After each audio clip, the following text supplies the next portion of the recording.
Hey, everybody. Thank you so much for joining us today on episode number 265 of the Real Life Runners podcast.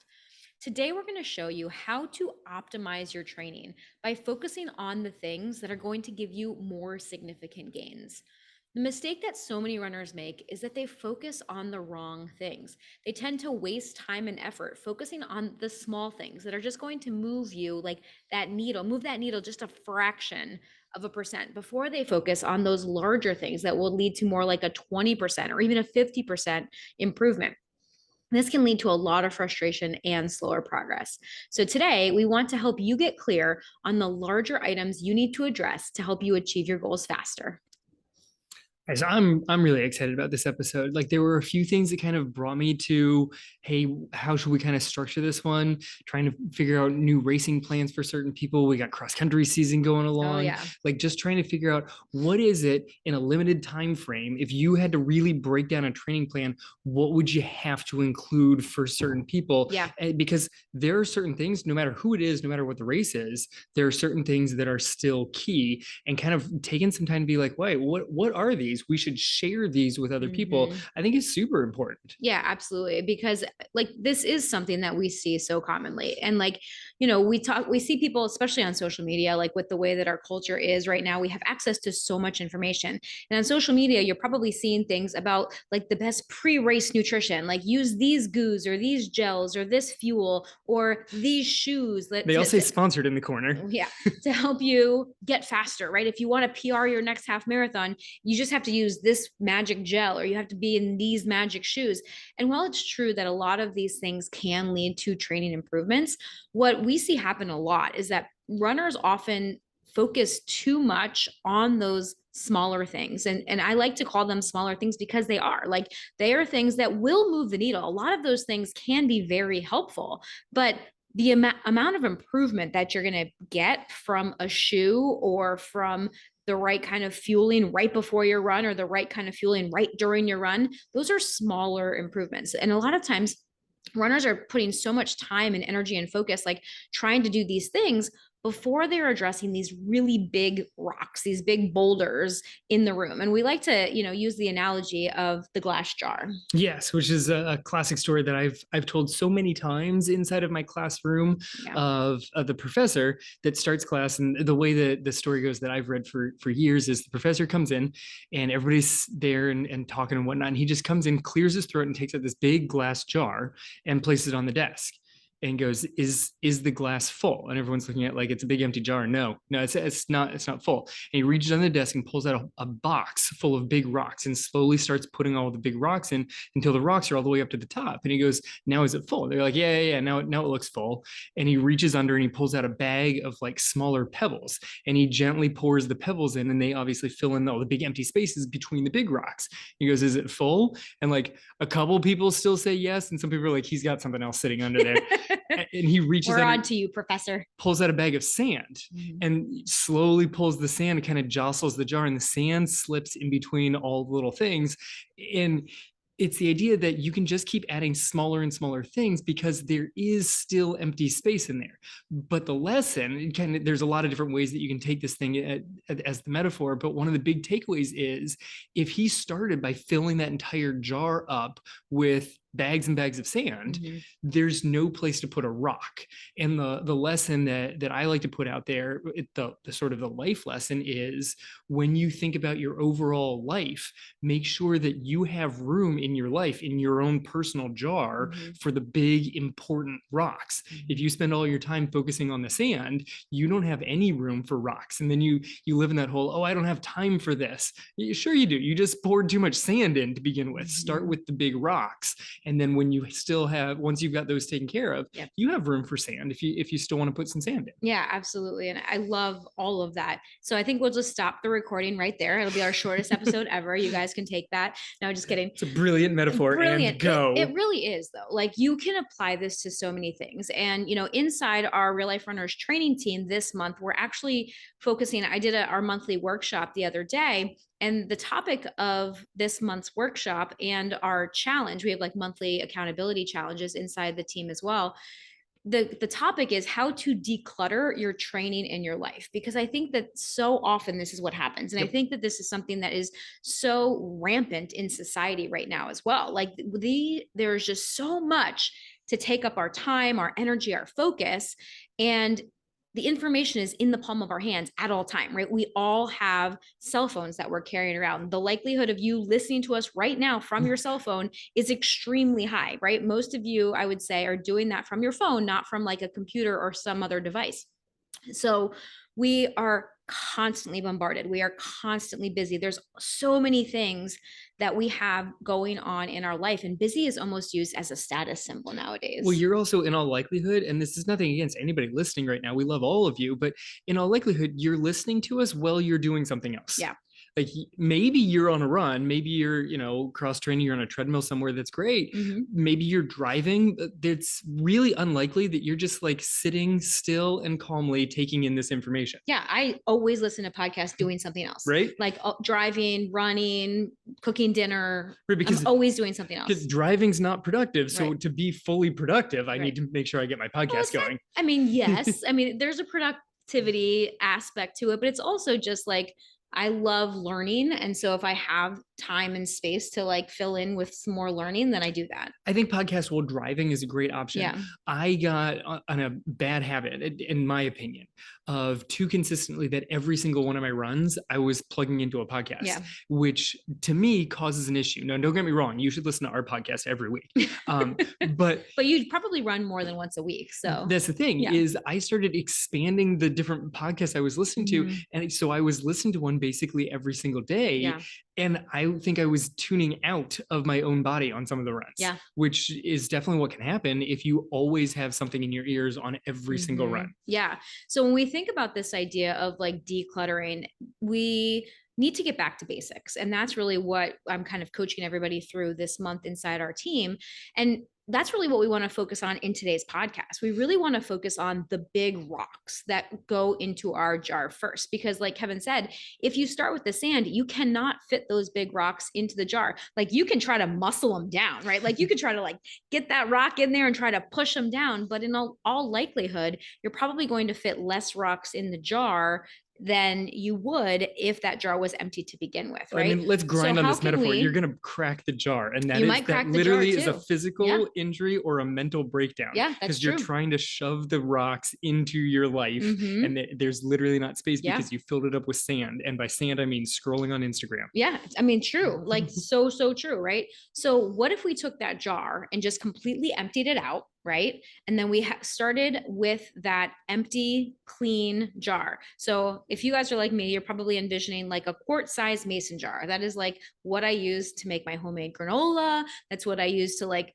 use for like flower gifts for teachers. I love mason jars. I think they're the cutest things ever. So that's That kind was of what I've got. Not what I had in my head, but I'm with No? you now. What do you have? What did you have? Mine was much more substantial. Oh, it's just a bigger jar. It's a big jar. Okay. Is there a gallon mason jar? I'm sure. Oh, there are, like at Michael's and stuff at the craft stores. You can get like really big mason jars. Everything at Michael's. Yeah. I was picturing like a really giant cylindrical vase myself. It wasn't. Okay. It actually didn't have a lid for a jar. Okay. So anywho, picture whatever jar you'd like. Okay. But I think that it's best if it's clear, probably. So let's think about what are the big rocks in our training? Like, what are those big rocks that we really need to fill our jar with first so that we can make those really big gains in our training? Like, literally the things that will take you from where you are right now to improving 20%, 30%, 40%, 50%, you can get much greater gains in trainings when you focus on these big rocks first. Then once all of those are in, once you are doing all of those things consistently, then you can start to focus on the pebbles and the sand and the water and the other things that you want to add to your jar. Okay. So rock number one, and this is where we always start with all of our clients. It's the module 1, phase 1 of our Real Life Runners Training Academy, which, by the way, is going to be opening later this month. So if you are interested in getting some coaching from us and learning our Real Life Runners method, stay tuned for that. We're going to be opening up the doors to the Real Life Runners Training Academy later this month. And we're actually going to be running our free 5-day running challenge again, starting on August 15th. So actually by That the was time, smooth. thank you. By the time, I love how you like always point out like my little like It advertising. was awesome. So by the time this episode drops, registration for the 5-day challenge is live. So if you go over to realliferunners.com/challenge, or just go to 5dayrunningchallenge.com, you can sign up for our latest and greatest 5-day running challenge. I still think it's phenomenal that we own 5dayrunningchallenge.com. I own both of them too. I own the number 5 and also the letter 5. Yeah. So back to those big rocks, okay? When people join the academy, phase 1 of our program is always talking about intention. So that is what phase 1 is, intention. Who are you as a runner? What is the reason that you're a runner? Like, are you clear on your why? Do you know who you are as a runner? Like, you have to get clear on that personal identity and why you're doing these things and the goals that you have for yourself and what you believe is capable, or what you believe is possible for you, before you can start to set goals and like take all these steps. Because if you don't believe in yourself, you're not going to do the things that are necessary for you to achieve your goals. You're not going to add any other rocks to the jar if you truly don't believe. You might start to kind of add rocks, but like you kind of do so in like a haphazard. Yeah, I'm trying to keep it PG, like half donkey way. It's a half donkey way. It's a half donkey way. Excellent. Exactly. Right. But we always have to start with that sense of personal identity, that I am a runner. Like, you need to believe that you are a runner and that this is something that's important to you. It sounds woo-woo and glittery, and that should be sand, and it is not. Like, that is a huge rock that needs to go in as a foundational piece. Yep. Because honestly, you're not going to consistently put any other rocks in. You're like, oh no, I put in a rock. You're like, yeah, you kind of but then you kind of take it out. Yes. Right. It's like, a problem. Like, you put it in and then you take it out. It's in a jar. It's just a tube. Like, you put a rock in and it fell right through to the like. That's it. You're not collecting rocks. Yeah. That's the whole idea behind this. Is like, ultimately what you're doing here is you're putting your big rocks in. It's a matter of consistency. It's continuously focusing on fundamentals, which it's not necessarily the most fun and exciting thing. Like, yes, it is. It's super fun and super exciting. It's Instagram. Like, I went for another solid 45-minute run today. Yeah. Like, at a moderate, easy pace. I love it. Like I will follow you. Come follow me on Instagram at Real Life Runners and tell me, like, I'm going to post my like super easy run. Perfect. I'm going to follow you back. Send me a DM. I will follow you back, because that's what we need to start supporting more of. We really do, because so many people post their like workout of the day, and it's like, man, look at this. I did 12 by a mile. Mm-hmm. You did what? Like, that's just ludicrous. But that's what people are putting out there because it seems cooler. And you're like, oh, that's awesome. But what about those pictures from the next 3 weeks where you couldn't run because you were injured? Yeah, I mean, that's really what the dark side of social media, right? Like, you see certain things, but then people don't tell you all of the rest. And when you start with this personal identity, in this sense of, I am a runner, therefore I do the things that runners do, which are the next, rocks that we're going to talk about here, then you're going to be more consistent. You're going to be more committed and more dedicated. You're not going to need motivation anymore, because you're going to attack that from the core. Your identity is the core of everything that you do. So you have to start from that place. And I know that like so many people that have come through our program have gotten massive transformations, not only in their running, but also in their life, just from this one piece, right? Just from this one piece of getting really, really clear on their identity, their thoughts, their beliefs, how that drives all of the actions in their life and all of the results that they currently have, and how to start to shift all of those results by starting to shift the way that you're thinking and believing and acting. Excellent. So what's rock number 2? Okay, I'm going to tee up rock number 2. You kind of explain some details into this guy.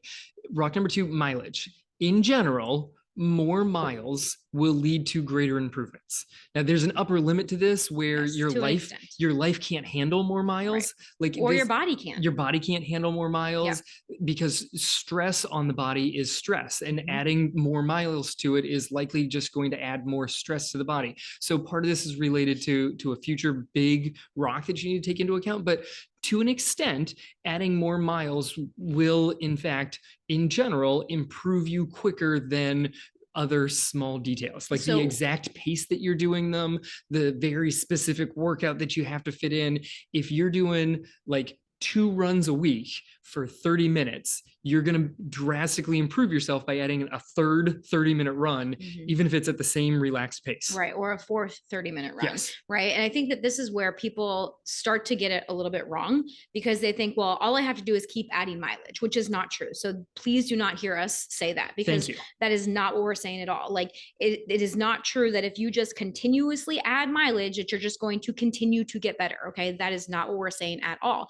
But if you tend to be a lower mileage runner, or if you tend to be running only a couple of days per week, by increasing your mileage and by increasing the number of days you run, that will likely lead to greater improvements, right? So like what Kevin said, if you're going from 2 days a week to 3 days a week, or 3 days a week to 4 days a week, that's probably going to add a lot more benefit than if you focus on exactly what kind of gel you're consuming during your long run. Excellent point. Right. Yes. But when you get into the point where you're running, 5 days a week, 6 days a week, adding a 7th might not help you, right? And might actually do damage, might actually send you in the wrong direction, because then you're not prioritizing one of our other rocks, which is recovery, which we're going to get into in a little bit here, right? Yes. So there is an upper limit, and that upper limit is different for every person 100%. Based on your experience, based on your body, based on your goals, based on so many different factors, based on the race you're training from, based on how much time you have to devote to all these other rocks that we give you, right? So yes, adding mileage can make you a better runner to a point, but you can't neglect all of these other rocks that we have in the jar as well. Yes, excellent. You're not going to replace adding in an extra run. Going from 2 to 3 days or 3 to 4 days, you're not getting the same benefit by your shoe losing half an ounce. It's just, it's not pulling it off. Yeah, for sure. All right, another big rock. Yep. Another big rock, varied effort levels with your mileage. Training at different effort levels, training at, or what you might think of as paces, right? Yes. Having an easy pace, a medium pace, and a hard pace, or easy, medium, and hard effort level. That's really how we like to train our runners, is teaching them how to actually tap in and listen to their body instead of being glued and locked to a number on the GPS watch that may or may not be accurate.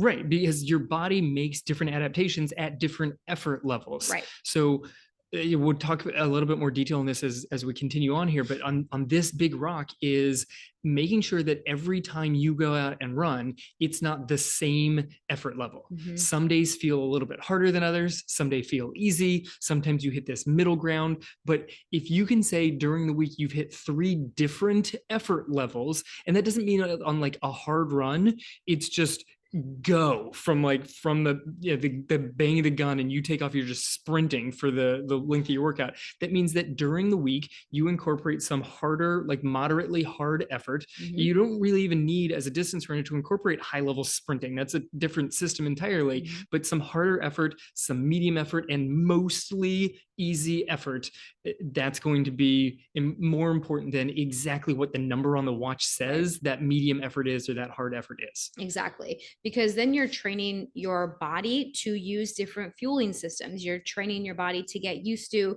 different chemicals being produced in the body. You're getting your body used to using oxygen efficiently and moving the blood around more efficiently. Like there's so many different adaptations, and you get different training adaptations at different effort levels. Okay. So when you're running nice and easy and you can breathe easily and you can have a conversation with somebody, you're getting different adaptations than when you're sprinting all out at, like a level 10, or even pushing hard at like a level 8, running a 5K, say. Like when you're racing a 5K, you don't want to talk to anybody, right? No.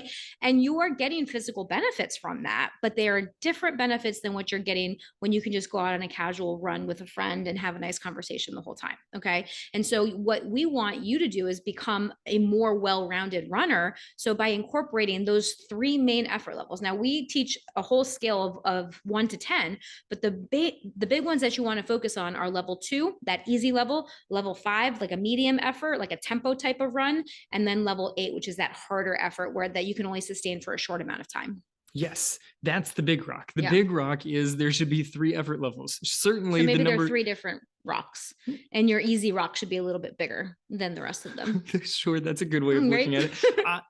I'm saying that like the big rock is you train at different effort levels, Yeah. and then the smaller pebbles are the fact that technically we work on a Mm. scale of 1 through 10, but Okay. all of those other numbers, those are pebbles. Yeah. Like 2, no, 5, and 8 are the big rock. yes, Yeah. that's your big rock, That's your your big rock. 2, 5, 8 big rock. All right. All right, what else you got? Let's move on to the next one. So nutrition. Okay. Nutrition is one of the big rocks. And people like to think about nutrition with running as like specific post-run, like pre-run fueling, mid-run fueling, and post-run fueling.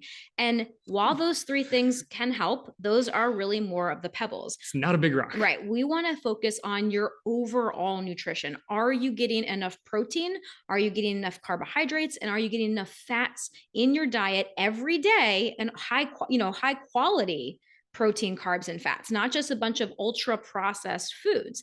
Like some of those ultra processed foods, like the goos and the gels, like those can be beneficial for runners, right? But obviously you shouldn't just eat jelly beans throughout the day for the rest of your diet. Like that should not be your carb source, right? Like you need to have whole grains, you need to have vegetables and fruits, and you need to have lean protein. And there's so many other components to nutrition, including hydration. I like to put hydration in this as well. I mean, you could probably separate those into two separate rocks if you wanted to. But we start adding up too many big rocks at that point. But hydration and nutrition really go together. Like, are you fueling your body well? We'll just call it fueling. How about that rock is fueling? Fueling, right? Are you putting good food into your body? Are you putting enough food into your body? And are you hydrating well enough and getting the right amount of liquid and electrolyte balance in there as well? Because if you're not eating enough on a daily basis, your runs are going to feel like crap.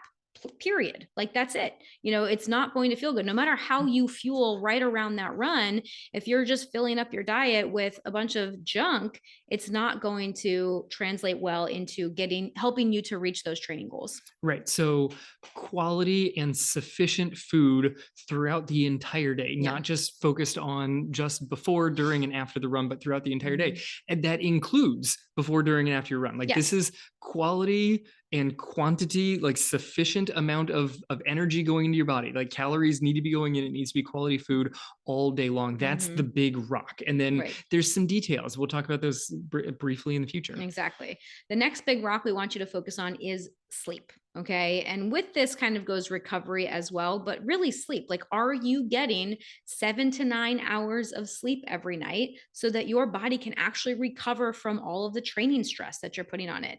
And I would say the answer for most of us is probably no. Like, unless you're actually focused on making sure that you sleep at night, so many of us get so distracted by our phones, right? By social media. We're scrolling and all of a sudden we look up and it's like 11, 12 o'clock at night. We're like, oh shoot, I need to get to bed. I have a run in the morning, right?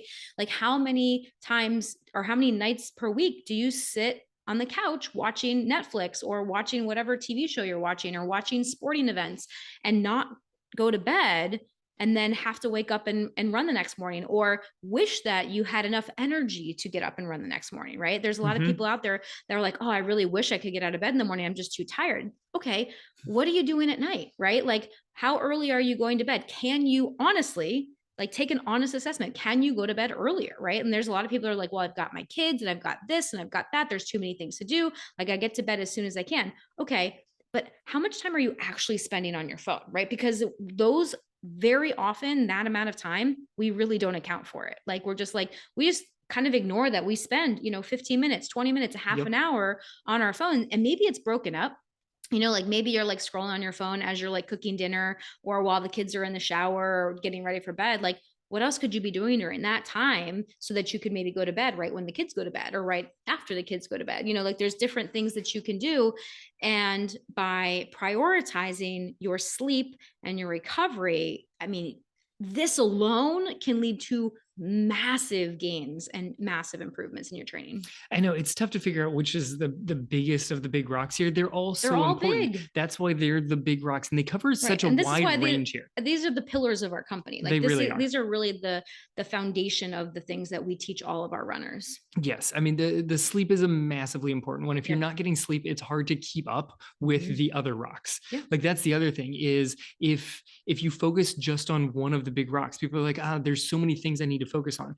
We're not going into a lot of detail on these things because they're not huge, complicated things. Right. Eat quality food, get a good quantity of sleep. Like it doesn't need to be like, oh, well, I've got this sleep tracker and it says that I'm getting this amount of deep sleep and this REM. Those are pebbles. Yeah. Pebbles. Lay in bed and rest. Like right. this is the key. This is the key. Yeah. And I think that like there's definitely nuance and there's definitely details, but those are pebbles. Those are the pebbles, right? And those are the pebbles that we teach inside our Real Life Runners Training Academy. So if you want to know all of the details, come join us. Like we have all that information research backed, all set out for you to help you go through and like see what are all these things that I actually need and how can I actually incorporate them into my real life to make them doable, right? Because I think that we can get very, very overwhelmed by all of these pebbles, right? And so that's why we really want you to focus on these rocks first. Okay. All right, next big rock. Next big rock the is strength one rock. of my favorites. Yep, it's strength training. Okay. You have to strength train as a runner, period. That's it. There's no debate. Like every runner needs to strength train, especially if you're over the age of 30. Okay. So if you are listening to this podcast and you are over the age of 30, you need to be doing strength training if you want to run for any distance and not get hurt. Okay. And if you want to run and improve your running, because people sometimes think like they've heard from other people like in the past, and like this was like one of the myths out there, that strength training and running they work in opposition to one another, right? Well, if you get really strong, then that's going to make your running performance worse, right? And while it's true that it does work on different systems of the body, they are complementary when done the correct way. Yes, there's a timing thing involved in this guy, but you cannot ignore strength training. Right. At a minimum, I think on a big, like a really big rock position on this guy is you have to be able to strength train enough to keep your body functional and healthy. You're trying to decrease chance of injury. Like you need to be putting in weekly, ideally twice a week strength training, minimum twice a week strength training, so that you have the least chance of injury as you continue progressing yourself forward. Exactly. So what does strength training look like for runners? It looks like different things, right? And it depends, again, on your experience, on your goals, on what's going on. But basically, you need to have an adequate amount of strength so that you can run the miles that you want to run and achieve the goals that you want to achieve without getting hurt. That's really what it comes down to. So for runners, one of the biggest areas, and I just did an Instagram reel on this the other day. So if you don't follow me on Instagram, come follow me and send me a message also and say hi. Let me know that you found me from the podcast because I love our podcast listeners. We're on all platforms at Real Life Runners. Okay. So Twitter, Instagram. I don't really do much on Twitter yet, but I'm going to. YouTube, we've started our YouTube channel. So you can find us at Real Life Runners everywhere. But I posted a reel the other day about this. What you need to focus on specifically as runners are single leg strengthening exercises. That is one of the most neglected and overlooked areas that runners need to be strength training, in my opinion, because running is essentially just jumping from one foot to the other, right? So if you go out and you do like a double leg squat, yeah, that will help to strengthen your legs and your glutes, but that's not functionally how your muscles are how you are using your muscles during running, I should say. Right. Yeah. Like you're not just like double leg frog hopping down the course, right? That would look a little odd. Awkward, really awkward. Right. So you need to do functional strength training so that you can strengthen those muscles in the way that they are used while we're running. Right. So single leg exercises, you had a great reel on this one, actually. But strength training is critical. And the way that you incorporate it, whether you add like resistance to it, whether you add weight to it, whether you're really trying to get substantially stronger, this varies. Those are pebbles. But strength training itself, making sure that this is a component, a weekly component, that's a big rock. Right. And it can be as simple as doing like some squats, some lunges, some push-ups, some planking, some side planks. Like there are some basic exercises that if you just hit those, you're going to be in really good shape. So yeah, go check out my Instagram. There's a video there of like 3 of my favorite single leg exercises that you can start doing today pretty much. Okay. So that's a good place to start. All right. Final big rock is the mobility rock. Yep. This one it's tricky. In my opinion, you as physical therapist can explain on this one of why this has to be the big rock. To me, it's one of the big rocks that you just kind of have to make sure that it's in there. Mhm. But it does not necessarily need constant focus the way that some of the other ones do. Right.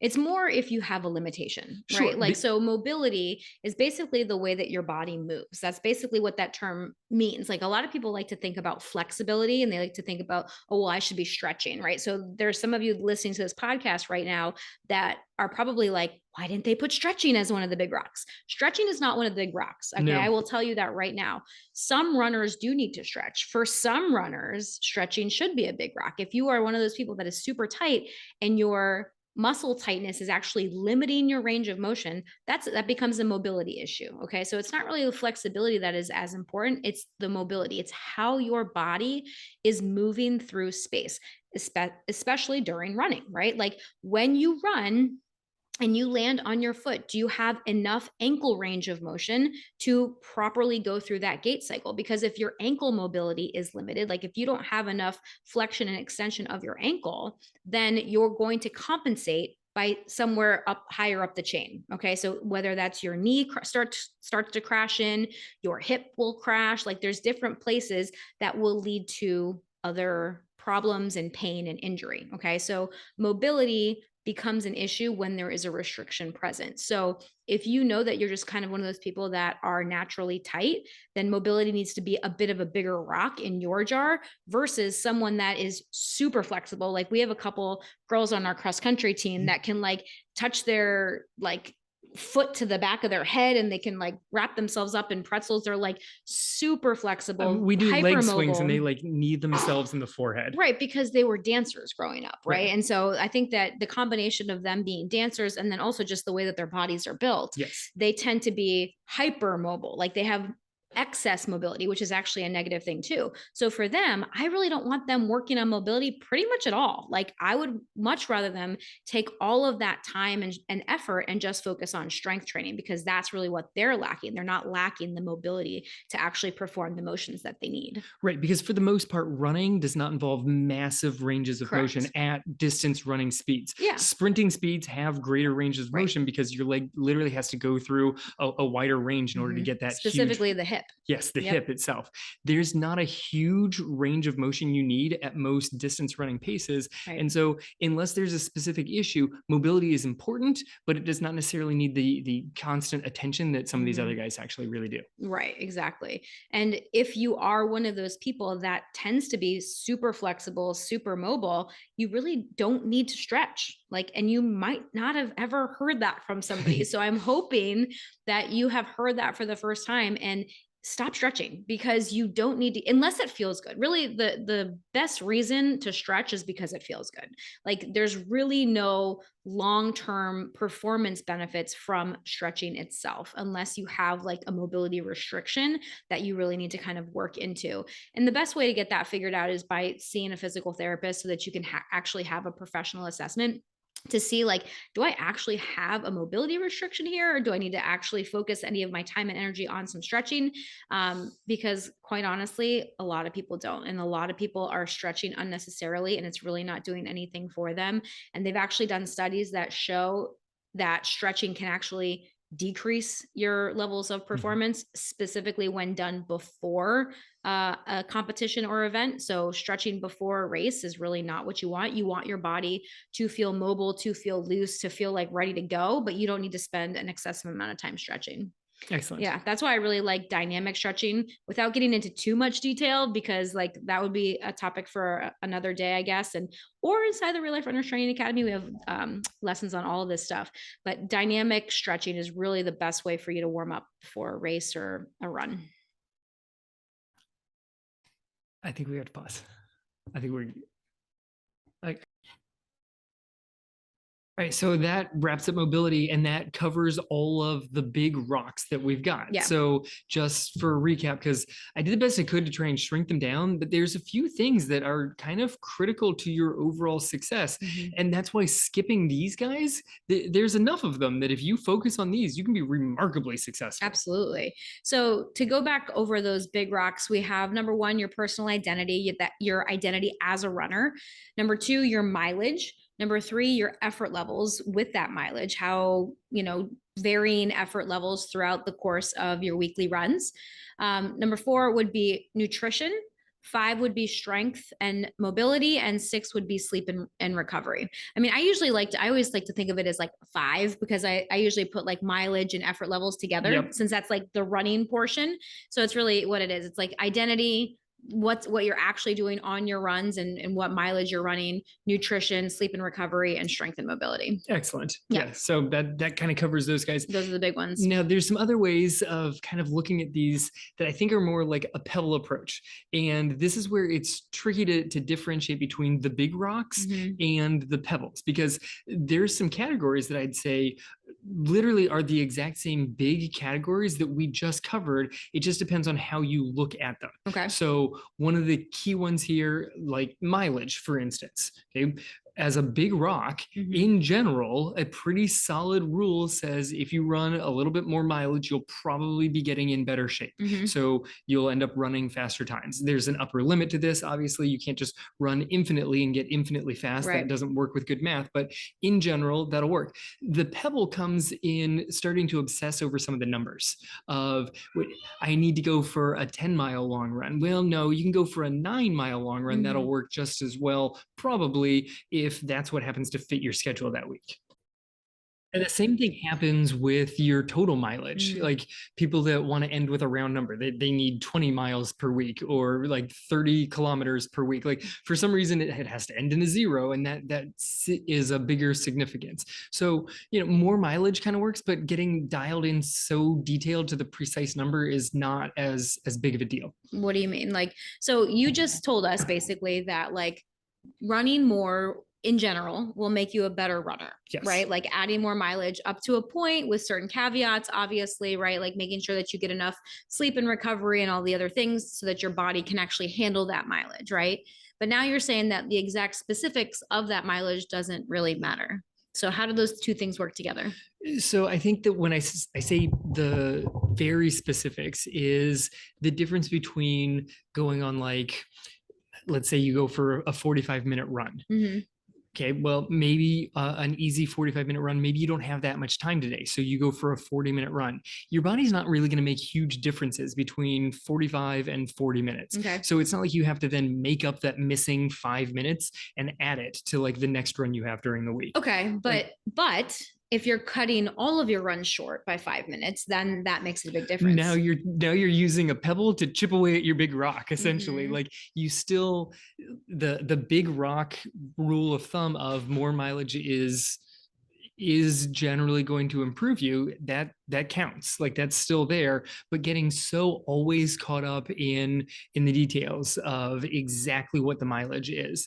And yes, you make a point. If you end up shortcutting every single run, it also just kind of builds a mental habit of I don't complete things, like, which is also a dangerous habit when you get into a race. Yeah, when you look at the mental side of things. Yeah. Like if you've got a workout plan that's like 5 miles, 6 miles, 5 miles, and you're like, yeah, that's like 4.5, and then maybe 5, and then 5.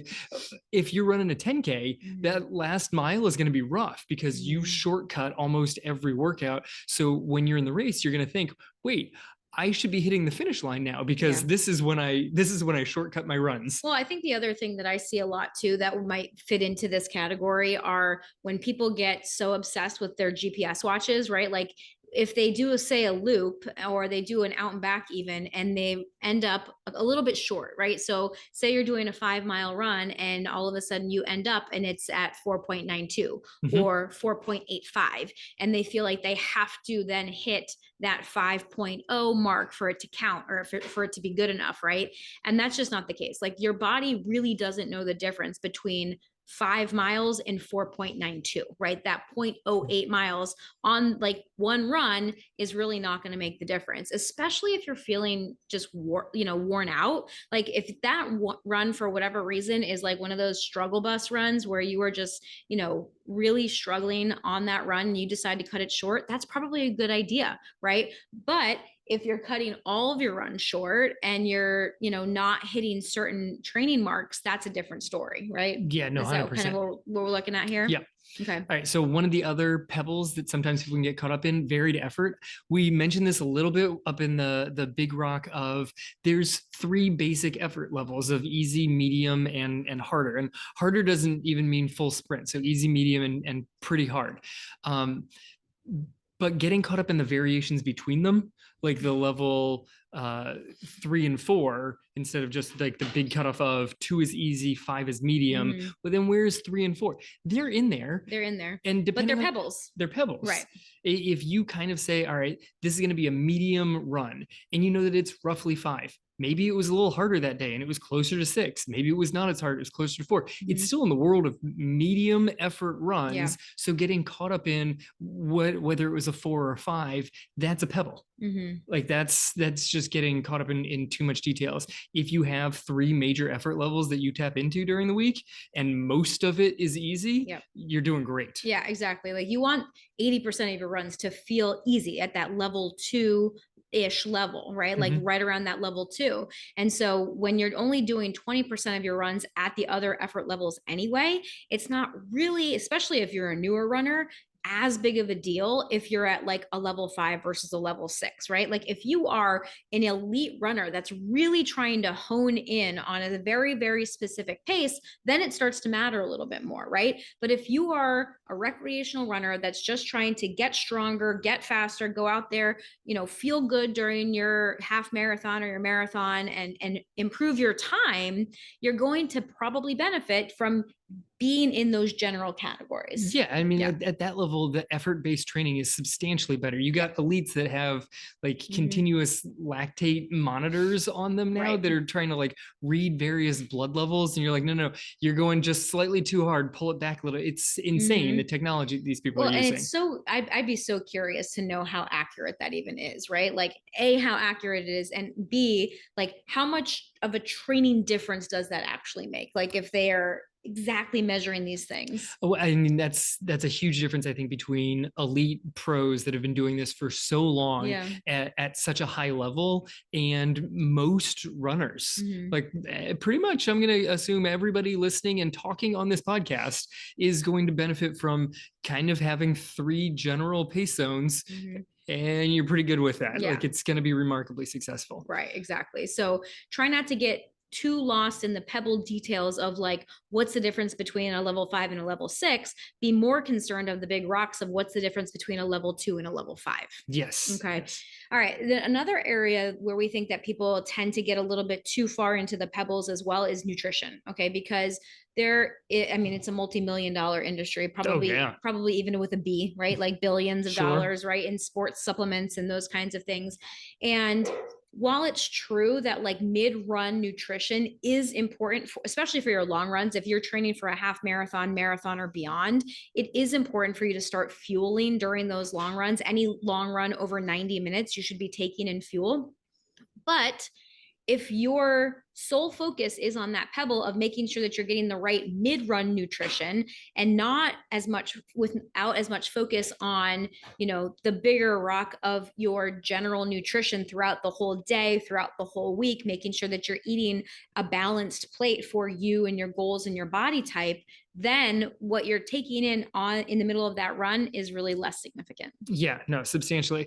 I mean, I'd argue to the point that you really should try and get your overall nutrition locked down before you start extending your long run to multiple hours out there where you're fueling it with super sugary substances for the most part. Yeah. And I mean, I would challenge the word lockdown because I feel like nutrition is always one of those things that's in flux that you're kind of always figuring out, Okay, sure. especially if you are training for a half or a full or beyond for the first time and you're really not sure how your body's responding to that. Like most people that are training for their first full marathon, for example, feel hungry all the time because they really underestimate how much food they actually need, or they're taking in a lot of processed foods because they're trying to replenish things very quickly, and they were trying to eat a lot of that, but they're not getting enough of the nutrient dense food that's actually keeping them fuller for longer. Yeah, no, that's excellent. I think you almost kind of move yourself all the way into like the sand level with that one of something that I just want to cover real briefly of people who would. Oh, good. Our dog has her squeaky toy now. Excellent. Sorry if you guys are hearing the squeaks. people who would get so caught up in making sure that, oh, well, I saw online that this is the appropriate pre-run nutrition. Mhm. Like I've got to eat this beforehand and then I've got to eat this afterwards. And Yeah. it's like a 30 to 45-minute prep before and afterwards. And because of that, they had to shortcut their mileage and they skipped the mobility and they didn't do any strides. And oops, I ran out of time for my strength training. I just skipped 4 of my like massive stones because I had to get in the exact, this is the magic pre-run fuel. I mean, do you think that people are really doing that? I mean, I don't think they're shortcutting all of that stuff. All right, we need to get that toy away from the dog. I mean, that may be a bit of an extreme example, but this kind of takes to the idea that if you try and bring it down, that anything out there, whether it's like the super shoes, you know, Nike calls them 4% when they came out with the original ones for a reason, because in general, the studies they found were leading to 4% time improvements. But that was over like a large group they studied. There were people that had 0% improvements off of this. So don't go and buy the magic shoes. Don't think that you've got the magic like fuel during your run that's going to give you these huge improvements. Even the magic shoes were leading to 4% improvements. Yeah. If you're training 2 days a week and you could increase that to 4 days a week, if you're putting no strength in and you could increase and add a strength training day in, Yeah. if you know you're sleeping 5 hours a night, like these are massive things. You don't need to spend $250 on a pair of shoes thinking, oh, that's the secret. I mean, yeah, sure, my pre-run nutrition was maybe a bit of an extreme example, but that's the category I'm talking about, is people that are trying to find these little incremental improvements and skipping massive gains that because they don't see the bigger picture, I think. Right. I mean, and that's really the whole point of this episode is, right, helping you guys to understand that we want you to focus on those big rocks. And if you're the kind of person that has those big rocks in place in your jar and you are consistently doing them every single week, then by all means start to focus on the little pebbles, start to focus on those grains of sand, because those 1%, 2%, 4% improvements will make a difference as long as you have those rocks in place. Okay, that is really the whole key here, is like, don't start working on the pebbles in the sand before you are consistently having those rocks in your jar. Yes, no, that's a good way of putting it. Yeah. All right. So is that it? I think that's pretty you much just paused. I was expecting you to say more. I think that's basically what we've got. Do you have any more details or little stories that you want to throw in here? No, I mean, the focus on pacing, focus on the magic goo that's going to do it. Like anytime. I mean, it's the focus on the small details the tiny without details. Remembering the big picture. And really, sure, the details may in fact make marginal improvements, but also if you're fairly early in running or you're missing some of the big rocks and you throw a lot of the magic incremental things at it, you're really not even sure which ones are working too. Yeah, totally. And I think that this is one of the things that we really help people to see clearly, because especially if you've been a runner that has been running for a while, you might just assume that you have these bigger rocks in place. Oh, good. The dog is barking now. Fantastic. This is like one of those episodes. So we apologize for any background noise you guys might hear, but like, we might assume that we have those bigger rocks in place because we've been doing it for so long, right? So we want you guys to take this opportunity after listening to this episode to just ask yourself, like, where are my big rocks? Like, are my big rocks taken care of? Are they solid? Are they consistent? Do I have the room and the space to focus on these smaller pebbles and the smaller sand and making those smaller improvements? Solid and it's as just a rock. Solid as a rock. Now you just have that, was it said that 70s? That's the song that now? I have in my head as soon as you said it. Dang it. You're welcome. Kevin just put that in everybody's head now, at least if you're as old as we are or older. So some of the younger people might not know that. All right. So all of the dogs and the noises and all the things are telling us that it's time for us to wrap up this episode. So we're just going to do that. So as always, guys, thank you for spending this time with us. Don't forget, new free 5-day challenge over at 5dayrunningchallenge.com. Go get yourself signed up for that so that we can help you learn how to run faster, run easier, get better results, and not have to push as hard over at 5dayrunningchallenge.com. Thank you for spending this time with us. We appreciate you. This has been the Real Life Runners Podcast, episode number 265. Now get out there and run your life.